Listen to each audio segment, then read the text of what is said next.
Imagine standing alone on a street corner with an empty stomach and exactly 20 rupees to your name. No home to return to, and no clear way to pay for a meal tonight. You look down and see a thick leather wallet lying on the pavement. You open it to find it stuffed with untraceable cash. Your biological urge to eat immediately clashes with the ethics of returning what isn't yours. It is a direct conflict between physical survival and personal integrity. In this situation, what is the actual probability that choosing integrity over a guaranteed windfall will lead to a better outcome in the real world? Moral duty is easy to discuss when you are comfortable. The choice only carries weight when desperation makes the cash a necessity rather than a luxury.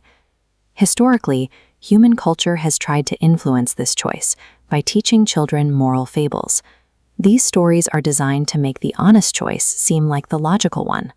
Aesop's fable on the honest woodcutter is the foundational example. It established the narrative arc we still use today. In the story, the god Mercury tests a poor woodcutter by offering him a golden axe to replace the iron one he lost. The woodcutter refuses the gold, claims his own tool, and is rewarded for his honesty. Modern digital stories, like the popular YouTube tales of a poor boy returning a wallet or an honest samosa seller, use this same formula. A simple act of integrity leads to a life-changing reward from a wealthy stranger. Most people today view these stories as fiction. We often assume that in the real world, the person who returns the money stays hungry. To see if honesty produces a tangible result, we have to look past these scripts and find a documented case where the math actually worked out. In 2016, Waralop was a 30-year-old homeless man living on the streets of Thailand. He was living in extreme poverty, with a total of 20 baht, about 45 rupees, in his pocket. When Waralop found a designer wallet containing 20,000 baht, his available capital effectively multiplied by 1,000 in a single moment. Many ancient parables describe a sudden windfall as a psychological danger, a test that can ruin someone who isn't prepared to manage it. Waralop didn't spend the money. He pulled out the ID card from the wallet and began checking the faces of people on the street, trying to find a match.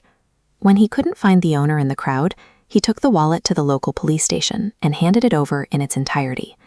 The owner was Nidhi Pankriangos, a local factory owner. When the police contacted him, he was surprised to find all of his cash still inside. By returning the wallet while he was starving, Waralop provided a rare proof of reliability. In a city of strangers, he had made himself a known quantity. Nidhi realized that finding someone with this specific level of reliability was rare. He decided that a one-time cash reward would not be an appropriate response. Instead, he offered Waralop a steady job at his factory, complete with staff housing and a regular salary. Waralop moved from a street corner into a home of his own. This comparison shows the specific math of Waralop's choice. If he had kept the money, it would have been a one-time fix that eventually ran out. By returning it, he gained the long-term stability of a job and a roof over his head. This matches the outcome of the Aesop fable. His honesty resulted in a much larger gain that he didn't have before. Waralop acted based on an internal standard.